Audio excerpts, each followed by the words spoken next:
Eh bien bonsoir à tous les amis, supporters, supportrices parisiens, supporters, supportrices du Real, bienvenue à vous. Ça y est les gars, ça y est, c'est l'avant-match de Real Madrid, Paris Saint-Germain qui aura lieu mardi amateur à 21 h pardon, sur RMC Sport. Le retour de la Ligue des Champions, le vrai test match les gars. Voilà, match aller, victoire du PSG 3-0, bon, on savait que c'était un Real avec... un Hazard pas encore au top, un peu en reconstruction, un petit peu malade, pas encore remis de la saison dernière complètement cataclysmique. Un PSG qui s'était surpassé, des joueurs qui s'étaient autogérés, qui s'étaient mis en autogestion, qui s'étaient vraiment surpassés. On s'était régalé, première journée de poule. Vous connaissez mon avis sur les matchs de poule, d'accord? Je vous avais dit qu'il faut rester prudent. Mais demain, les gars, c'est un vrai... mardi, c'est un vrai test match. Pourquoi je dis ça? Parce que c'est là que tu vas tester, en fait, vraiment... les coronesses de nos joueurs. Parce qu'au parc, emporté par l'ambiance, au parc, on a toujours fait des gros matchs en poule à domicile, même aussi en 8e face au Barça, 4-0, etc. On n'a jamais perdu sous QSI au Parc des Princes en Ligue des Champions dans les matchs de poule. Rappelez-vous le fameux 3-2 face au Barça, le fameux 3-0 face au Bayern, le 3-0 là face au Real. Mais rappelez-vous aussi, par exemple, le match au Bayern où on s'était un petit peu emballé, 3-0 dès le début, rappelez-vous, hein, la presse, l'Europe est prévenue, machin, et puis en fin de compte, au match retour, on a compris qu'il y avait beaucoup de lacunes, on prend 3-1 en se faisant rentrer dedans à Munich, en se faisant bouffer complètement, et on arrive en 8e, à Bernabeu tu perds, tu craques dans les 10 dernières minutes, et tu perds le match retour au parc où tu pousses pas du tout tes coronesses, t'es complètement en mode zombie, en mode j'ai la trouille du Real au parc, hein, en 8e, rappelez-vous, c'était il y a 2 ans, la deuxième saison d'Emery. Donc attention, comme j'ai toujours dit, à ce 3-0 face au Real en toute première journée, à la toute première journée de Ligue des Champions. Donc ce match va être un véritable test match. Parce que le PSG, les gars, si on veut vraiment juger, se donner un petit peu d'espoir, une petite idée, c'est mardi soir. C'est le match face à un gros club, face au meilleur club du monde, il ne faut pas avoir peur de le dire. Le Real a le plus gros palmarès au monde. Et ça sera au Bernabeu. Hein, ça ne sera pas au parc. Et ça, c'est toute la différence. Et c'est là qu'on va juger un peu, on va prendre le baromètre coronesse de cette équipe. Donc voilà les gars, donc ce match, je suis impatient parce que c'est là qu'on va voir vraiment ce qu'ils ont nos joueurs dans le ventre et ce qu'on peut espérer, etc. Enfin bref, en plus de ça, le Real se refait une santé. Ce n'est pas du tout le même Real que lors du match aller. C'est un Real qui reprend la confiance en championnat, des joueurs qui sont un petit peu mieux, des joueurs qui se retrouvent un petit peu. Donc voilà, c'est vraiment le test match. Et pour cela, je vais vous faire ma petite compo et on va la commenter ensemble. Je vais vous dire pourquoi je vais faire pourquoi si je serais Thomas Tuchel, pourquoi je ferai cette compo-là, la compo que je ferai et pourquoi. Donc on se retrouve tout de suite les amis pour la compo. Voilà les amis, donc la compo. Oh là là là là là là, la compo les amis, la compo. Je sens que la compo va faire grincer des dents, je vais encore m'en prendre plein la gueule par certains, mais j'assume. Alors je sais pas si vous voyez bien sur le côté, voilà, ça c'est Meunier. Hein. Voilà, donc la compo, ouais, hop, voilà. J'assume cette compo et je vais vous expliquer pourquoi. Donc un 4-3-3 classique, parce que ces derniers temps, Tuchel ne change pas trop et laisse ce fameux 4-3-3. Donc on va rester sur ça, pour pas changer les automatismes. Le petit 4-3-3, donc Navas au cage, ce qu'il y a de plus logique. En plus, retour de Navas au Bernabeu, ça va être excitant et intéressant à regarder les gars. Et j'ai hâte de voir aussi l'accueil du Bernabeu sur Navas. Je pense qu'à mon avis, vu ce qu'il a fait, le respect qu'ils ont les supporters avec lui qui a toujours respecté le Real et tout, je pense qu'il va avoir une petite ovation. Ça sera sympa, je pense. Ensuite, la défense à 4. Alors... en défense centrale, Thiago Silva, Kimpembe, ce qui veut dire Marquis au milieu, et on va y revenir, je vais vous expliquer pourquoi. Donc Thiago Silva et Kimpembe, et à droite, je mets le Belge, n'est-ce pas, pour donner un peu de frites à cette équipe.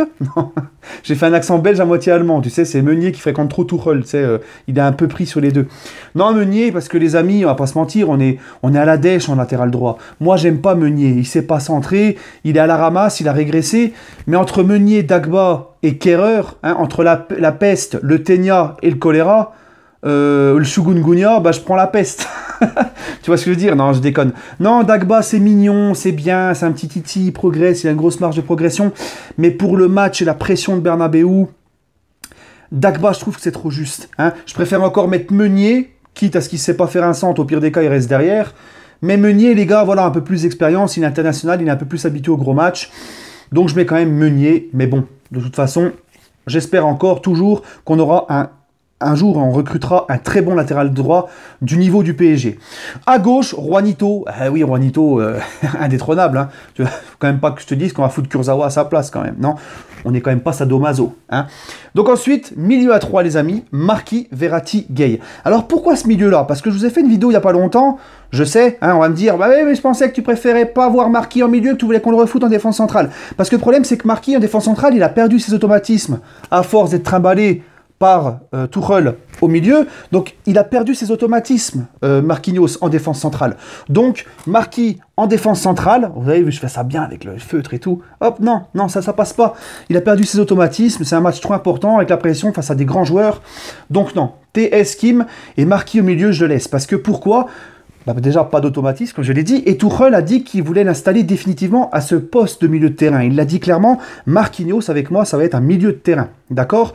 Donc, bah, il faut le laisser au milieu. Si Tuchel veut le laisser au milieu, tu le laisses au milieu. Et c'est avec ce milieu-là, qui sera donc le milieu titulaire de cette saison du PSG, pour tester vraiment ton milieu, ce qu'il a dans le bide, puisque ça va être celui-là de milieu apparemment, et que c'est un match test du Paris Saint-Germain, et ben pour voir vraiment si ce milieu de terrain-là va nous faire la même prestation pour confirmer le match aller et voir ce qu'ils ont dans le bid, eh ben, tu es obligé de l'aligner, puisque c'est vraiment ce milieu-là que Tuchel veut aligner jusqu'à la fin de saison. Donc, il faut les mettre parce que c'est le match test. Voilà. Mais si ça t'intéresse qu'à moi, Marquis, il remonterait en défense centrale. De toute façon, je n'aurais jamais trimballé au milieu. Et puis voilà. Hein. Ensuite, les amis, Ensuite, alors là, attention, c'est là que je vais me faire tirer les oreilles par certains, mais je vais vous expliquer pourquoi. L'attaque Di Maria, Icardi, Kiki. Pourquoi? Parce que Di Maria, tu le sors pas. Il est trop chaud, tu ne peux pas le sortir. Et en plus de ça, si tu le sors, tu vas flinguer sa bonne lancée, tu peux le détruire mentalement. Lui, c'est un mec qui marche à l'affectif et à la confiance. Il est trop au top cette saison. C'est notre meilleur joueur depuis janvier 2019. Il est hors de question que tu le sors et que tu le flingues. Et il mérite plus que certains d'être titulaires au Bernabeu. Di Maria, les gars, c'est titulaire au Bernabeu.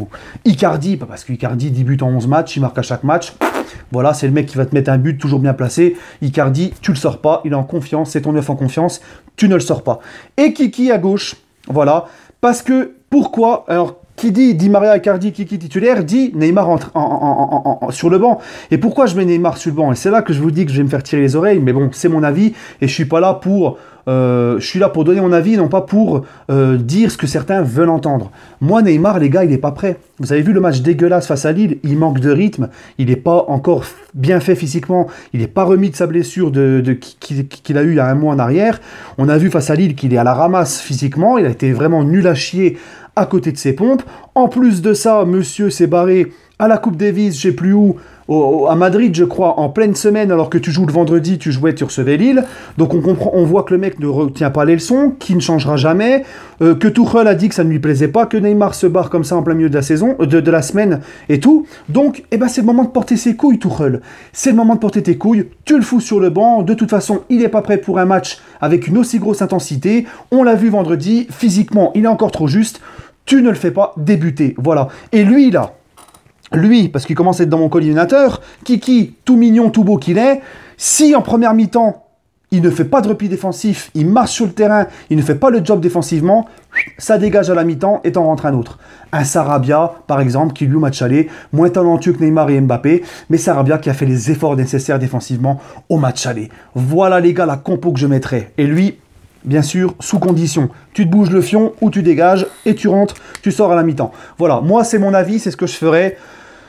Parce qu'il faut dire quand même que Kiki, le Real va attaquer, va laisser des espaces, donc avec sa vitesse en contre-attaque, ça peut être intéressant. Mais s'il ne se bouge pas le fion sur les replis défensifs, ça doit dégager vite. Voilà, moi c'est ce que je ferais si je serais coach.